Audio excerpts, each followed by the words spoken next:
प्रिय मित्रों, नमस्कार। आज का हमारा विषय है जनगणना पद्धति के गुण एवं दोष, यानी कि merits and demerits of census method. दोस्तों, हमने अपनी पिछली से पिछली वीडियो में आपसे ये बताया था कि हमारा अगला video merits and demerits of census method पर होगा, और पिछला से पिछला वीडियो सेंसस मेथड पर था। और के बीच में एक कोई समकालीन मुद्दा, जैसे कि मैंने आपको पूर्व में भी बताया है कि बीच बीच में हम कोई समकालीन मुद्दा भी लेते रहते हैं, कोई सामयिक घटना भी ले लेते हैं। लेकिन हमारा जो ये शोध पर जो ये टॉपिक है वो एक श्रृंखला में चलेगा।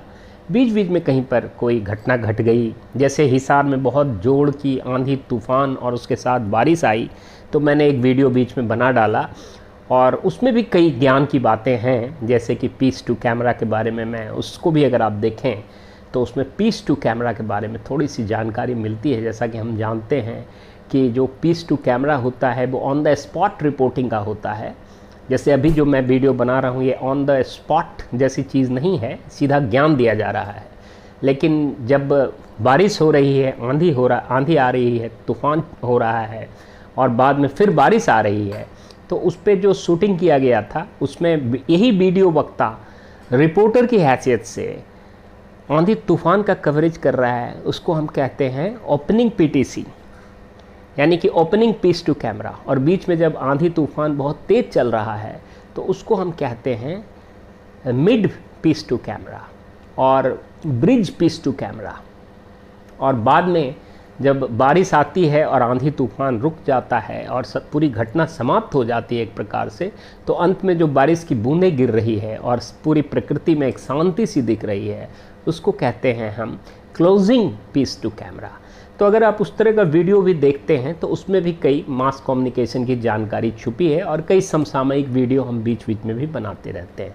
तो खैर, इससे पिछले वीडियो में हमने सेंसस मेथड क्या है इसका जिक्र किया था, और आज मैं इसके गुण दोष की चर्चा करूंगा। दोस्तों, जैसा कि हम सभी जानते हैं कि जब हम समग्र की समस्त इकाई का अध्ययन करते हैं तो उसे ही जनगणना पद्धति कहते हैं। यानी कि when we study all the units of a universe or a population, then it is called census method of study, और census study और census method। तो आज हम इसके गुण दोष की चर्चा करेंगे। दोस्तों, मैंने ये भी प्रश्न उठाया था कि कहाँ कहाँ सेंसस मेथड को लगाया जाता है। तो दोस्तों, ये बहुत स्पष्ट है कि जब यूनिवर्स का आकार छोटा है, यूनिवर्स का आकार इतना है जिस पर हम सरलतापूर्वक अपने उपलब्ध संसाधन के माध्यम से सर्वेक्षण कर सकते हैं, तभी हम सेंसस मेथड का प्रयोग करते हैं। जैसे मान लिया जाए कि हमारे डिपार्टमेंट में 150 विद्यार्थी हैं और हम विभाग की कोई गंभीर समस्या पर एक अध्ययन करना चाहते हैं, तो 150 विद्यार्थी का भी ये सर्वेक्षण करना संभव है। क्या उनको वैक्सीनेशन हुआ या नहीं हुआ, मान लीजिए यही प्रश्न है, तो 150 विद्यार्थी से बहुत आसानी से ये पूछा जा सकता है कि आपका वैक्सीनेशन हुआ या नहीं हुआ। तो इसलिए ये एक छोटे आकार का, लेकिन पूरे भारत का सर्वे कोई एक व्यक्ति के बस की बात नहीं है। तो पूरा होम मिनिस्ट्री करता है और उसको भी 10 साल लगता है। पूरा होम मिनिस्ट्री, जिसके जो पूरे ब्रांच हैं, सेंसस कमिश्नर के ऑफिस जो होते हैं और उसके एक मिनिस्टर होते हैं, सारे स्टेट्स में उसके डिपार्टमेंट्स होते हैं, सारे डिस्ट्रिक्ट्स में होते हैं, सारे ब्लॉक्स में होते हैं, उसके बावजूद भी उसको सेंसस मेथड करने में 10 बरस लगता है।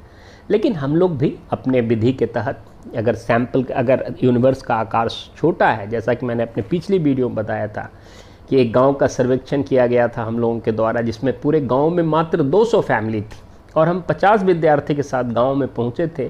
तो हम लोगों ने दिन भर में पूरे गांव का ही अध्ययन कर डाला। तो उस स्थिति में हम सेंसस मेथड को प्रेफर करते हैं जब ये मैनेजेबल हो। कई बार मैनेजेबल नहीं होता।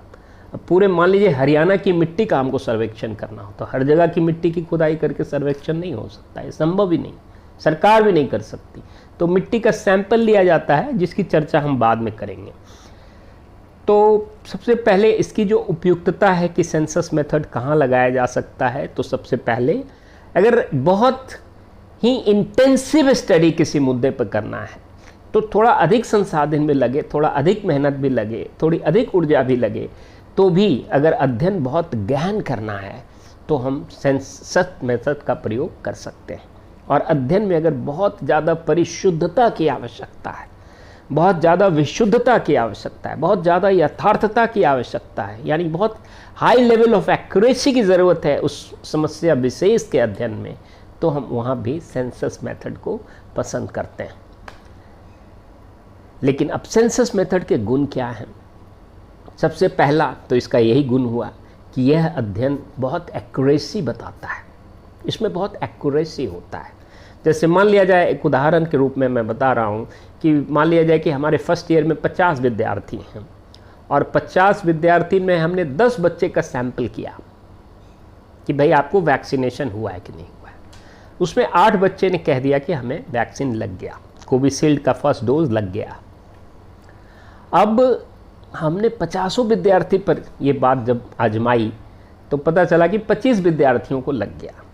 तो देखिए 10 विद्यार्थी से ये पता चला कि 8 को लगा, यानी 80%, और जब हम 50 पे करते हैं तो पता चला कि 25 यानी 50%, ये 30% का डिफरेंस हो गया। ये 30% के डिफरेंस को हम सैम्पलिंग एरर कहते हैं। ये समस्या हमेशा सैम्पलिंग मेथड में होती है, जिसकी चर्चा हम करेंगे बाद में। लेकिन सेंसस मेथड में ये सैम्पलिंग एरर का डर कभी नहीं होता, इसलिए सेंसस मेथड में हमेशा एक्यूरेसी होता है। Higher degree of accuracy is available in census method, जिसको हम हिंदी में कहते हैं अधिक परिशुद्धता, अधिक विशुद्धता, अधिक यथार्थता, एक्यूरेसी, फैक्चुअलिटी विथ एक्यूरेसी, तथ्यपरकता के साथ विशुद्धता, यथार्थता। तो यहाँ पर हमें एक्यूरेसी ज़्यादा मिलती है। दूसरा इसका गुण है कि इसमें ऑथेंटिसिटी ज़्यादा होती, ये ज़्यादा प्रामाणिक होता है, क्योंकि हमने सभी बच्चों से जब बात कर लिया, 50 बच्चे हों या 150 का पूरा डिपार्टमेंट हो या एक पूरी यूनिवर्सिटी में जितने बच्चे हैं उनको अभी सर्वे किया जा सकता है, अगर कोई PhD लेवल का काम कर रहा है तो जो हमारी सीमा के अंदर संभव हो, जैसे केंद्र सरकार के लिए संभव है कि पूरे भारत का सर्वे कर सकता है, लेकिन एक व्यक्ति के लिए संभव नहीं है कि वो पूरे भारत या पूरे राज्य का सर्वे कर सकता है, लेकिन वो पूरे विश्वविद्यालय का या पूरे अपने डिपार्टमेंट का सर्वे कर सकता है। तो वहाँ पर उसका उपयोग करते हुए वो अधिक प्रामाणिक आंकड़ों को ग्रहण कर सकता है। उसमें प्रामाणिकता यानी ऑथेंटिसिटी ज़्यादा होती है। जब इसका स्टैटिस्टिकली टेस्टिंग भी होता है सेंसस मेथड का, तो उसमें हम जो स्कोर ऑफ ऑथेंटिसिटी है वो ऑलमोस्ट 100% होता है। उसी प्रकार इसमें ऑब्जेक्टिविटी भी ज़्यादा होता है, यानी कि इसमें वस्तुनिष्ठता। ऑब्जेक्टिविटी का मतलब कि यह जो सर्वे होता है वो बायस्ड नहीं होता। सैम्पलिंग में अभी मैंने आपको बताया कि बायसनेस के चांसेस होते हैं। जब 10 बच्चों से पूछा गया तो 80% विद्यार्थी ने कहा कि वैक्सीनेशन हो गया है, और जब 50 बच्चों से यानी पूरे वर्ग से पूछा गया, पूरे फर्स्ट ईयर के स्टूडेंट से पूछा गया, तो उन्होंने कहा कि 25 लोगों को ही सर्वेक्षण हुआ है, वैक्सीनेशन हुआ है 25 लोगों को, तो 50%। तो यहाँ पर एक बायसनेस भी दिख रहा है। रिपोर्ट में एक अपने आप में जो डाटा है वो बायस्ड सा रिफ्लेक्शन दे रहा है, जबकि जब हम पूरे समग्र का अध्ययन कर लेते हैं, पूरी पॉपुलेशन का अध्ययन कर लेते हैं, तो उसमें बायसनेस नहीं होती। बायसनेस नगण्य यानी पक्षपात, डाटा का पक्षपात नगण्य हो जाता और उसमें एक प्रकार की ऑब्जेक्टिविटी देखने को मिलता है। उसी प्रकार सेंसस मेथड में अधिक वैलिडिटी होता है, ये ज़्यादा वैध होता है। जब इसकी हाइपोथेसिस टेस्टिंग की जाती है तो इसकी वैलिडिटी स्कोर बहुत हाई आती है as compare to sampling method. So it is more valid, the data is more valid as compared to any other method. इसलिए सेंसस मेथड में ज़्यादा वैलिडिटी होती है, और इसीलिए सेंसस मेथड जहाँ तक हमारी सीमा, हमारी सामर्थ्य, हमारी ऊर्जा, हमारी धन, हमारी समय, हमारे उपलब्ध संसाधन के अनुसार अगर संभव हो तो सेंसस मेथड को ही अपनाया जाता है। सेंसस मेथड से अधिक इंटेंसिव यानी गहन अध्ययन किया जा सकता है। आप सभी समग्र की समस्त इकाइयों से जब बात होता है तो किसी भी विषय का एक बहुत ही गहन रिपोर्ट तैयार होता है, उसके बहुत बहुआयामी पक्ष सुनने को मिलते हैं, क्योंकि तरह तरह के विचार सामने आते हैं, तरह तरह के उत्तर मिलते हैं। उससे एक शोध में गहनता आती, उसकी डेप्थ, उसकी प्रोफाउंडनेस बढ़ जाती, वो गहन अध्ययन हो जाता है। तो इसीलिए इस विधि का एक गुण है कि इसमें एक इंटेंसिव यानी कि गहन अध्ययन होता है। इसमें एक एक्सटेंसिव स्टडी भी संभव है, क्योंकि सेंसस मेथड बहुत ही विस्तृत और व्यापक अध्ययन करता है। इसमें बहुत तरह के उत्तर, बहुत तरह के उत्तरदाता, उनकी बहुत तरह की सोच, उनकी बहुत तरह की मनोवृत्ति, अभिवृत्ति, उनकी आदतें, तो सबकी सोच अलग है। अगर आप वैक्सीनेशन नहीं करवाने का या कम रेट का भी कारण पूछें तो ऐसा भी उत्तर मिल जाता है कई बार कि नहीं, हमें लगवाना ही नहीं है, क्योंकि एक पता नहीं उसको उन पर विश्वास नहीं। तो ये अलग अलग प्रकार के एक्सटेंसिव आंसर मिल रहे हैं। कोई हॉस्पिटल जाने से ही डर रहा है, क्योंकि हमें वहाँ जाने से ही कहीं कोई खतरा ना हो जाए। तो कई तरह के सवाल, मैं एक उदाहरण दे रहा हूँ क्योंकि अभी कोरोना की चर्चा सबसे ज़्यादा चल रही है, लेकिन दूसरी चर्चा भी हो सकती है कि कोई मीडिया का भी उदाहरण हो और उसमें भी हम सबका अध्ययन कर रहे हैं। तो हो सकता है कि कई लोग न्यू मीडिया का समर्थन करें, तो कई लोग ट्रेडिशनल मीडिया को पुनर्जीवित करने की भी बात करने लग जाए। अगर हम मीडिया के विस्तार और सुधार और उसको किस प्रकार से प्रभावी बनाया जाए, तो कई लोग आज भी, न्यू मीडिया का एक दौर चला हुआ है, लेकिन आज भी बहुत लोग कहते हैं कि नहीं, ट्रेडिशनल मीडिया हमारे हृदय से, हमारी आत्मा से जुड़ी मीडिया है। तो मैं एक उदाहरण दे रहा हूँ कि वहाँ भी एक extensive study, an extensive type of answer by varied kind of respondents, जब ये मिलता है तो वह शोध एक बहुत ही विस्तृत शोध यानी कि एक्सटेंसिव स्टडी हो जाता है। तो ये है इसकी एक और गुण है। उसके अलावा इसमें एक बहुत कॉम्प्लेक्स स्टडी होता है, बहुत सा कॉम्प्लेक्सिटी का पता चलता है। जब हम बहुआयामी उत्तरदाता, बहुत तरह के उत्तरदाता, बहुत अमीर भी है, गरीब भी है, मध्यम वर्गीय भी है, बहुत तेज बुद्धिमान भी है, बहुत मंद बुद्धि का भी है, बहुत एक्सपोज्ड स्टूडेंट्स भी है, बहुत अंडर एक्सपोज्ड रिस्पोंडेंट्स भी है, तो उसमें बहुत सी जटिल बात भी बहुत स्पष्ट हो जाती है। तो इसलिए इसमें एक जटिल अध्ययन कर पाने की भी संभावना बढ़ जाती है। और सेंसस मेथड में बहुत डाइवर्सिफाइड स्टडी भी होता है, क्योंकि हमें कई ऐसे उत्तर भी मिलते हैं, हालांकि बेशक वो हमारे डायरेक्ट ऑब्जेक्टिव से जुड़ा नहीं है, लेकिन फिर भी बहुत तरह के उत्तर जब मिलने लगते हैं, कई बार तो शोधकर्ता अपने उद्देश्य को बाद में और बृहद कर लेता है कि ये भी इसका एक उद्देश्य हो सकता था। तो हम कुछ जानना कुछ चाह रहे हैं, लेकिन हमें कई नई नई बातों का पता चल रहा है। क्योंकि उत्तरदाताओं का आकार बहुत बड़ा है, उत्तरदाताओं का आकार बहुत बहुआयामी है, बहुसोची है, बहुत दृष्टिकोणीय है। तो इसलिए यहाँ पर एक डाइवर्सिफाइड स्टडी की भी संभावना, यानी कि विविध अध्ययन भी कर पाना संभव होता है सेंसस मेथड के माध्यम से। तो आइए जानते हैं दोस्तों कि अब सेंसस मेथड में क्या क्या दोष हैं। चूँकि इसमें हम समग्र की समस्त इकाइयों का अध्ययन करते हैं, इसलिए इसके अध्ययन के लिए हमें बहुत बड़े एक मानव संसाधन की, बहुत बड़े मैन पावर की आवश्यकता होती है। अगर कोई पूरा डिस्ट्रिक्ट का स्टडी करना चाहे या पूरे यूनिवर्सिटी का भी स्टडी करना चाहे, तो एक व्यक्ति के बस की बात नहीं। उसमें कम से कम उसको 10 विद्यार्थी, 10 सपोर्टर चाहिए पूरे यूनिवर्सिटी को कवर करने के लिए, पूरे स्टेट को, पूरे डिस्ट्रिक्ट को कवर करने के लिए पूरी टीम चाहिए।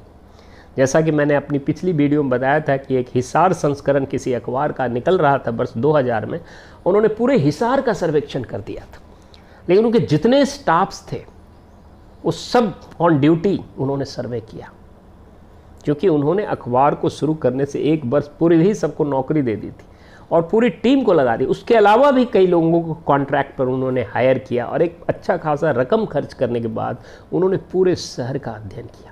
यानी कि इसमें बड़े मैन पावर की ज़रूरत होती है, जो इसका एक दोष भी है, एक अवगुण भी है।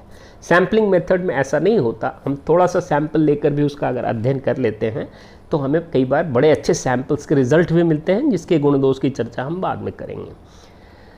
दूसरा है कि इसमें बहुत धन की खपत होती है। जाहिर है कि जब बड़े मानवीय संसाधन की आवश्यकता होगी, बड़े आकार का सैंपल ये मैन पावर चाहिए, तो उसमें धन की भी खपत अधिक होगी। So it's money consuming.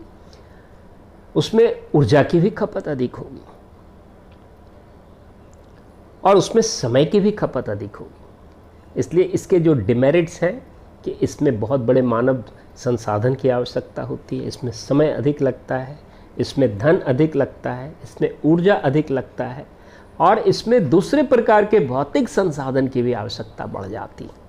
भौतिक संसाधन या दूसरे प्रकार के संसाधन, एक तो मानवीय संसाधन हो गया कि बड़े आकार का मैन पावर चाहिए, लेकिन भौतिक संसाधन में आपको अगर पूरे शहर का सर्वे करना है तो गाड़ी भी चाहिए, स्कूटर भी चाहिए, वैन भी चाहिए, स्टेशनरी भी चाहिए, लैपटॉप भी चाहिए, कंप्यूटर भी चाहिए, रिकॉर्डिंग भी करना है, तो बहुत तरह के संसाधन बढ़ जाते हैं। तो इसलिए इसमें it's a time taking, money taking, energy taking and resource taking in addition to large human power required. तो दोस्तों, इस प्रकार से हमने आपको बताया कि सेंसस मेथड यानी कि जनगणना पद्धति क्या है, और आज मैंने बताया कि जनगणना पद्धति के गुण क्या हैं और उसके दोष क्या हैं। इसकी मैंने संक्षिप्त जानकारी देने का आपको प्रयास किया। आगे आगे धीरे धीरे जब हम बढ़ेंगे तो इसके और भी कई पहलू धीरे धीरे चर्चा परिचर्चा में, प्रकरण में उसकी चर्चा होगी, जिसका हम जिक्र समय समय पर कालांतर में करते रहेंगे। तब तक के लिए यदि आपके मन में कोई प्रश्न है, कोई शंका है, किसी प्रकार का कोई विरोधाभास है, कोई टिप्पणी करनी है, तो आप बेहिचक निसंकोच हमारे कमेंट बॉक्स में अपने प्रश्न रख सकते हैं, अपने विचार प्रस्तुत कर सकते हैं, अपनी टिप्पणी दे सकते हैं।